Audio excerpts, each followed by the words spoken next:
অনুযায়ী আমি এই চোখ দিয়ে দেখতে পাচ্ছি বাংলাদেশের 100 জনের 85 জন মানুষের আমল নষ্ট হয়ে গেছে।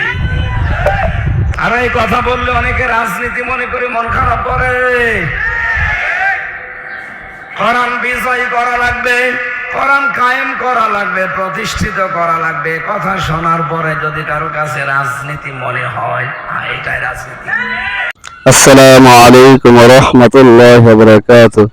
আশা করি আপনারা অনেক অনেক ভালো আছেন। আজকের ভিডিওটা অত্যন্ত গুরুত্বপূর্ণ হতে যাচ্ছে। সম্মানিত দর্শক শ্রোতা, মুফতি আমির হামজা হুজুর বলেছেন, বাংলাদেশে 100 জনের 85 জন মানুষের আমল নষ্ট হয়ে গেছে।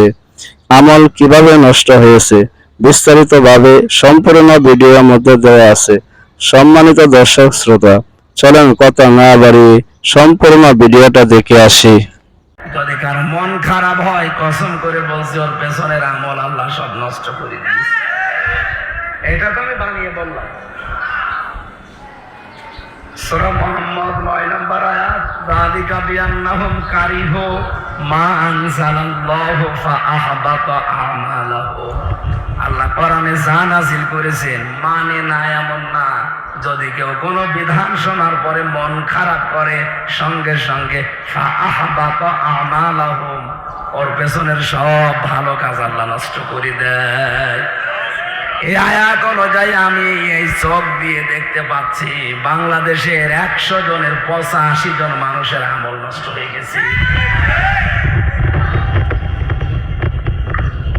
85 জন বললাম কেন না জানি, আমি আবার ওর ভেতরে আছি কিনা আল্লাহ জানে।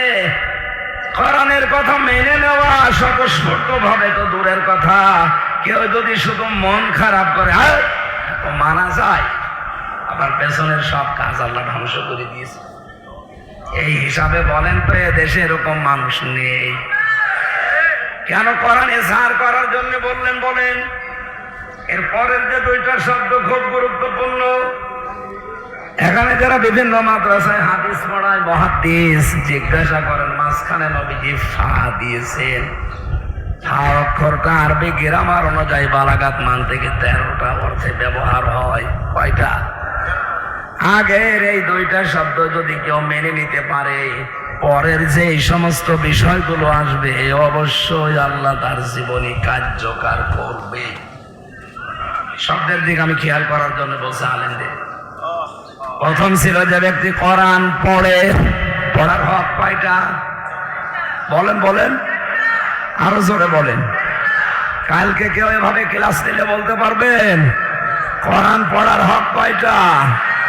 এই 4টা হক আদায় করে যারা পড়ে, এরপরে কোরআনকে জার করার জন্য যারা চেষ্টা চালায়, কোরআনকে বিজয়ী করার জন্য দুনিয়ায় যারা সর্বাত্মক চেষ্টা চালায়, কায়েম করে দেখানো ফরজ না, চেষ্টা করা ফরজ। তাহলে ফাহাল্লা হালালাহু ওয়া হারামা হারামাহু, এর ভেতরে বর্ণিত হালালকে হালাল আর হারামকে হারাম জানার পরে ছেড়ে দেয়। কেন আল্লাহর নবী ফা দিয়ে আবার শুরু করলেন? কারণ কোরআন যদি বিজয়ী থাকে ওই সমাজে হালালকে হালাল জেনে মেনে নেওয়া সহজ হয়। কোরআন যদি বিজয়ী থাকে হারামকে হারাম জানার পরে ছেড়িয়ে দেওয়া সহজ হয়। কোরআন যে দেশে বিজয়ী নেই, যে সমাজে বিজয়ী নেই, ওখানে হালালকে হালাল জানার পর আপনি মানতে পারবেন না।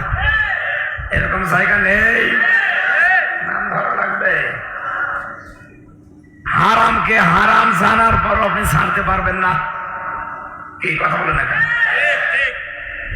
এই জন্যই নবীজি জানিয়েছেন কোরআন যারা পড়ে আর এজাহার করার জন্য চেষ্টা চালায়, তখন এর হালালকে হালাল হারামকে হারাম জানার পরেও ছেড়ে দিতে পারবে।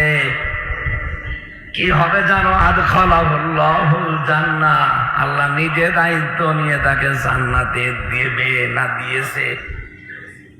আসসালামু আলাইকুম ওয়া রাহমাতুল্লাহি ওয়া বারাকাতুহু। আশা করি সম্পূর্ণ ভিডিওটা আপনারা দেখেছেন। কি কি কাজ করলে আমল নষ্ট হয়ে যাবে আপনারা বুঝতে পেরেছেন। যদি আমাদের ভিডিওটা ভালো লাগে লাইক, কমেন্ট, সাবস্ক্রাইব করে আমাদের পাশে থাকবেন। নতুন নতুন ভিডিও পাওয়ার জন্য আপনারা সুস্থ থাকেন, ভালো থাকেন। পরবর্তী ভিডিওতে আবার সাক্ষাৎ হবে ইনশাআল্লাহ।